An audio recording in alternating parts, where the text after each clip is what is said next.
Update nga tayo sa Gilas Pilipinas at sa paparating na fourth window at gayon na rin sa Asian Games. Bukod nga sa paparating na fourth window ng FIBA World Cup Asian Qualifiers na mangyayari sa August, na kailangan talagang maipanalo ng Gilas Pilipinas ang dalawang laban kontra nga sa Iran at Jordan upang gumanda ang ating record, at umusad tayo sa fifth window at kayo na rin ma-qualify sa FIBA World Cup 2027 sa Qatar. At bukod nga sa FIBA World Cup, ang isa pa sa pinaghahandaan ng Gilas Pilipinas ang paparating na Asian Games na mangyayari sa September, kung saan kailangan nating madepensahan ang ating gintong medalya dahil nung 2023 Asian Games na ginanap sa China, tayo ang champion at tayo ang nakakuha ng gintong medalya, kaya naman kailangan nating madepensahan ang ating korona.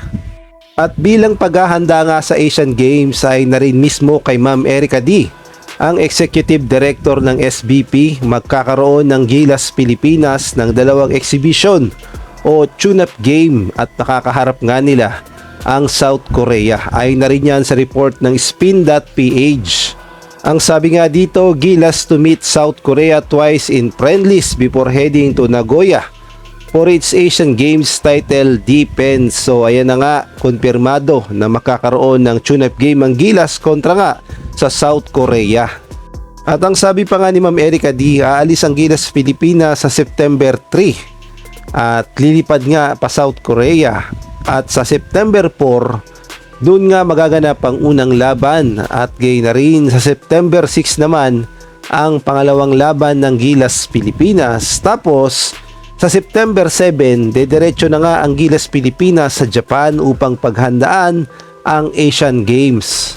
Magsisimula kasi ang opening ng basketball sa Asian Games sa September 10 hanggang 20. Kaya naman puspusan na ang ginagawang paghahanda ng SBP upang madepensahan ng Gilas Pilipinas ang ating gintong medalya. Pagdating naman sa kanilang laban kontra nga sa South Korea, sa tingin ko naman papalag ang ating Gilas Pilipinas, pero sa tingin ko rin ay mahihirapan dahil unang-una home court ng South Korea ang magiging laban, at kahit nasabihin nating friendlies game lang yun, ay sa tingin ko seryosohin talaga sila ng South Korea dahil ang South Korea mismo ay naghahanda din para sa Asian Games. Kaya naman magiging dikdikan ng laban at dito talaga masusubukan ng Gilas Pilipinas dahil alam natin ang South Korean player ay mga athletic, may mga tira sa labas, kaya naman kaabang-abang talaga ang magiging bakbakan ng Gilas Pilipinas kontra nga dito sa South Korea na mga tirador at may mga tira pagdating sa labas. At tignan natin kung anong lineup o sinong mga players ang bubuo sa Gilas Pilipinas sa Asian Games.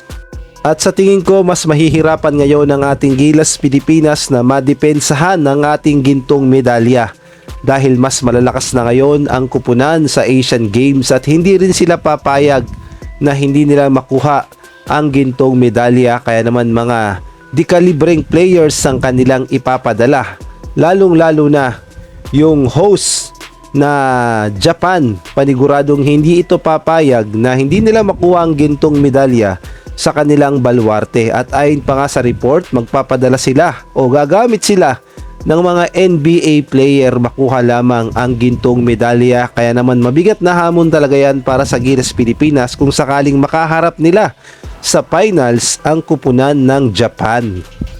Kaya naman sa tingin ko kailangan itong si Coach Tim Cone ay makabuo ng solid na lineup sa Asian Games at pagsamasamahin yung mga malalakas na player upang may laban at kakasa ang ating lineup dahil hindi nga biro ang Asian Games. Parang ang datingan pang FIBA Asia na rin dahil malalakas ang ating mga makakalaban dahil yung mga makakalaban natin sa FIBA Asia, yun din yung makakalaban natin sa Asian Games. Kaya naman kailangan natin ng mga malalakas na player at sana humanap si Coach Tim Cone at bumuo ng Final 12 na pinakasolid na karapat-dapat ilaban sa Asian Games upang hindi tayo mapahiya at madepensahan natin ang ating gintong medalya.